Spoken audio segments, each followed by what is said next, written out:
Gunshots shattered the calm inside the Augusta Mall. At this time, we have one deceased. A scene of chaos, fear, panic in every direction. It was scary though, we went on full lockdown. Running to safety, not knowing what would happen next. I shut my gate and I escorted everybody into the back, made sure that everybody was safe. And in an instant, a normal day turned into a tragedy. Every day you turn on the TV, turn on the news, something else happened in our area. We begin with breaking details tonight in the deadly Augusta Mall shooting that unfolded this afternoon. Thanks for joining us. I'm Zaina Halliburton. Within the last few hours, the Richmond County Sheriff's Office has charged a teenager with murder as an adult in the death of 17-year-old Devin McClain. And new tonight, a warning before we continue. We have obtained video of the shooting. Deputies say 16-year-old Tyreek Logan was detained at the mall after the shooting. Deputies are getting the warrants to charge him with murder as an adult. Officials were looking for two persons of interest earlier, but we're learning now investigators have met with them and the investigation is ongoing. Deputies say 17-year-old Devin McClain was killed in the shooting, was previously arrested and charged with aggravated assault after a shooting that happened in Harrisburg back in June. Tonight, it's unknown whether this latest shooting is connected in any way to the Harrisburg neighborhood shooting. And now we're going to show you the video of the moment it appears Logan takes out a gun and fires 3 shots. The sheriff's office previously describing the situation as a fist fight that quickly escalated. We do want to warn you that what you are about to see and hear are the moments following that fight. These fools is fighting in the mall. This is why I don't go to the mall.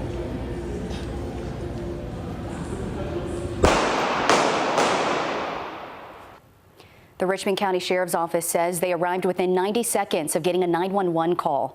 And this is a look from our Sky 12 drone over the mall as law enforcement responded. Ethan, you were actually there as people made their way out. At the time, many people were not sure what was happening aside from getting that active shooter alert.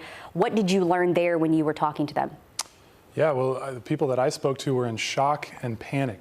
Some of them were even confused as to what was happening. And I'm told that situations like this, they really stick with you. Gunshots ringing out in the Augusta Mall. I heard the shots and I thought it was just dishes. Trayvon Leak was working at Lids when he quickly realized the noises weren't coming from the food court. And I heard everybody get the H out and everyone ended up started running a certain way. Tanner Lamb is the store manager at Lids. He came out of the back of the store to a crowd of people running by. I started seeing gates slamming, everything like that, so I shut my gate and I escorted everybody into the back. And that's where they stayed. Store employees and shoppers sheltered in place in the back room of stores. Then next thing you know, we see some of the cops running by. They waited more than a half hour before officers came through a back exit and escorted them out.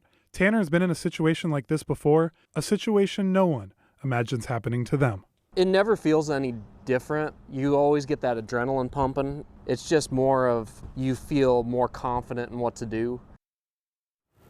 And other people that I spoke with said that it's going to take them a while before they can go back and shop at the mall. A lot of them shaken up after what happened. And you can certainly understand why, although this was not a random shooting, it did stem from a fight. It's still scary for all of those people in the mall, the employees and everyone around. It's something that I'm sure is going to stick with them for a very long time, anytime you are in a situation like this. Thank you, Ethan. And despite the Augusta Mall's ban on weapons of any kind, it's no stranger to situations like this. In October 2020, a man is shot and killed there, and another is shot in the leg. June of 2022, shoppers left in terror after a man brandished a gun in the food court. April of last year, shots are fired inside the Dillards, injuring one. Just 2 months after that, in July, shots are fired again, injuring one. That's not to mention the false alarms we've seen, the latest being in December. Today, the sheriff's office credited mall security with quick thinking that led to images of the suspects being shared quickly with authorities.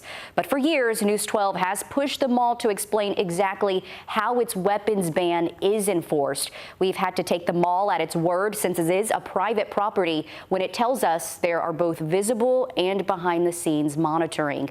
Augusta's mayor and commissioners have faced similar issues when discussing safety. Since the mall is privately owned, enforcing a stricter safety plan is difficult.